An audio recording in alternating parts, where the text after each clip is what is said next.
اللہ جو قرآن میں کہتے ہیں نا کلو نفس ذائقۃ الموت، ہر نفس نے موت کا ذائقہ چکھنا ہے، یہ خبر ہے یا نہیں ہے؟ نیوز ہے یہ، نیوز۔ سوال پیدا ہوتا ہے اللہ نے یہ بتانے کے لیے آیتیں نازل کر دیں کہ ہر نفس نے موت کا ذائقہ چکھنا ہے، یہ نالج کیا پہلے سے لوگوں کو نہیں ہے بھائی؟ یہ تو سب کو، پاگل سے پاگل کو پتا ہے کہ ہر شخص نے کیا ہے، مرنا ہے، تو قرآن یہ خبر ہمیں کیوں دے رہا ہے؟ میں اکثر ایک بات کہتا ہوں کہ جو آدمی حکمت والا ہوتا ہے نا، ذہین ہو، فطین ہو، حکمت ہو، وہ کبھی فضول خبر نہیں دیتا، فضول بات نہیں کرتا۔ جس خبر کے اندر کوئی آرڈر چھپا ہوا ہو وہ خبر بامعنی خبر کہلاتی ہے، میننگ فل خبر کہلاتی ہے۔ جس خبر کے اندر کوئی آرڈر چھپا ہوا نہ ہو وہ خبر ٹائم ویسٹنگ کہلاتی ہے۔ سمجھ رہے ہیں؟ مثال سے بات سمجھاتا ہوں تو انشاءاللہ کھوپڑی شریف میں بات آئے گی۔ مثال کے طور پر میں آپ سے پوچھتا ہوں کہ آپ مجھ سے ملنے کے لیے آئے، میں آپ سے پوچھ رہا ہوں کہ جی صبح ناشتے میں آپ نے کیا کھایا تھا، یا چلو وہ انٹرویو سنا دیتا ہوں نا، وہ کالے بکرے والا، سفید بکرے والا۔ وہ ایک اینکر چلا گیا نا کسی دیہاتی کے پاس، اس کے پاس 2 بکرے تھے، ایک کالا اور ایک سفید۔ اس سے پوچھ رہا ہے یہ اس بکرے کو کیا کھلاتے ہو؟ اب یہ خام خواہ کی خبر ہے نا، بلا وجہ کی نالج حاصل کرنے کی کوشش کی جا رہی ہے۔ اس کو اندازہ ہو گیا یار فالتو باتیں پوچھ رہا ہے مجھ سے، ٹائم ویسٹ کر رہا ہے۔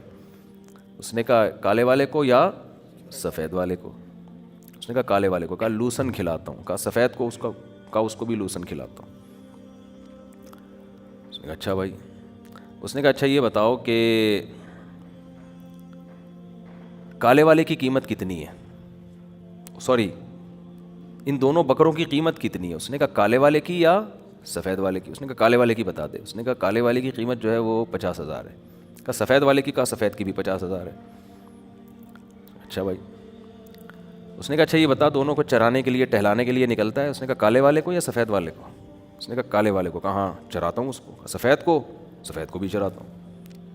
اس نے کہا کم بخت، جب تو سارے کام کالے والے سفید والے کے ساتھ ایک جیسے ہی کرتا ہے تو یہ کالے والے اور سفید والے کی تو نے پخ کیوں لگائی ہوئی ہے؟ کہتا اصل میں بات یہ کہ کالا والا میرا ہے اور سفید والا کا وہ بھی میرا ہے۔ سفید والا وہ بھی میرا۔ یہ انٹرویو اس نے ایسا الٹا کیوں دیا؟ اس کو تھا کہ یار یہ خامخواہ کی معلومات لے کر میرا ٹائم ضائع کر رہا ہے، چینل کے لیے ریکارڈنگ کر رہا ہے، مجھے تو دھیلا نہیں مل رہا نا، مجھے تو 5 روپے نہیں مل رہے، یہ تو چینل پہ چلا دے گا، اس کو تو پیسے ملیں گے، ہمیں کیا مل رہا ہے اس کا؟ نہ ثواب مل رہا ہے نہ پیسے۔ تو اس نے اس کا یہ علاج سوچا۔ ایک آدمی نے کسی سے پوچھا کہ تیری بیوی کیسی ہے؟ خوبصورت ہے بدصورت ہے؟ اس کو غصہ آ گیا، تو کیوں پوچھ رہا ہے؟ کہہ رہے جنرل نالج کے لیے پوچھ رہا ہوں میں، جنرل نالج۔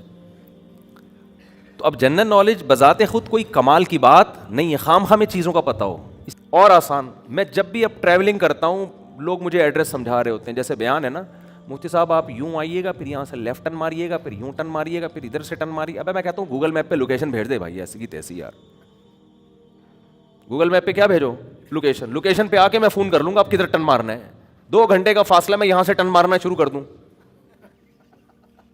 ہے بھائی، میں اپنا دماغ کسی اور چیز میں کھپاؤں گا نا، لوکیشن بھیجو۔ تو ایک صاحب مجھے کہنے لگے مفتی صاحب آپ گوگل میپ کی لوکیشن کا بہت استعمال کر رہے ہو، اس کا نقصان یہ ہوگا کہ آپ کو راستے آئیں گے ہی نہیں، راستے یاد ہی نہیں ہوں گے نا۔ واقعی نقصان ہے یہ۔ جب سے یہ پہلے جب ہم سفر کرتے تھے، ہم نے صدر کہیں جانا ہے تو یہ خود ہی جاتے تھے، ہمیں پتہ تھا، اب ہم میپ کے محتاج ہو گئے ہیں۔ واقعی ایسا ہے، اس کا یہ نقصان ہے کہ جب آپ میپ یوز کرنا سیکھ لو گے تو پھر آپ کو راستے یاد نہیں ہوتے۔ لیکن یہ نہیں دیکھ رہے کہ راستے یاد ہونا جو ایک نقصان ہے، تو اس نقصان کا کیا نقصان ہے؟ کیا نہ ہو یاد کہ کیا کرنا ہے یاد کر کے؟ بہت مشکل ہے۔ آپ کہہ سکتے ہیں کبھی گوگل میپ بند ہو گیا تو پھر کیا کریں گے؟ پھر تو آپ اندھے ہو جائیں گے۔ تو وہ ٹینشن جو ابھی لینی ہے وہ گوگل میپ کے بند ہونے کے بعد ہم لے لیں گے۔ صحیح ہے نا؟ سمجھ میں آ رہی ہے بات؟ کیونکہ گوگل میپ بند ہو نہ ہو اس کا یقین نہیں ہے۔ اور یہ جو آپ راستے خام خواہ میں یاد کرنے کی ٹینشن لے رہے ہو، یہ کوئی فوجی یاد کرے راستے کہ انڈیا کا، یا انڈیا والے یاد کرے پاکستان کا راستہ کیا ہے، گوگل اگر حکومت نے بند کر دیا, ان کے نیٹ ورک بند ہو گیا, تو فوج بیچارے کو کیا پتا, ان کے لیے تو ٹھیک ہے, ہم نے یہاں سے انڈا موڑ جانا ہے, ہم نے یہاں سے لانڈی جانا ہے, ہم نے یہاں سے پٹیل پاڑا جانا ہے, تو ہمیں کیا ضرورت ہے یار, ڈک میپ میں ڈالو, پتلی گلی سے نکلو.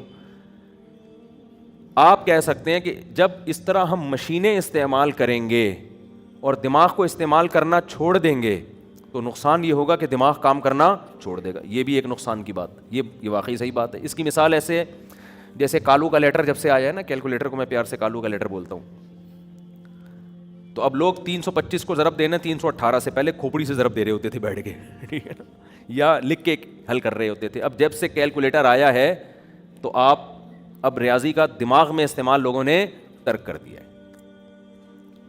تو اب بعض لوگ کیا کہتے ہیں کہ نہیں جی وہ دماغ سے, تو بھائی دیکھو یہ یہاں بھی ہوتا ہے, دماغ جب استعمال نہیں ہوتا نا تو وہ کام کرنا چھوڑ دیتا ہے. یہ انسان کی فطرت ہے, عادت ہے. انسان کے جسم کا جو پارٹ بھی کام کرنا چھوڑے گا وہ پارٹ آہستہ آہستہ ناکارہ ہو جائے گا.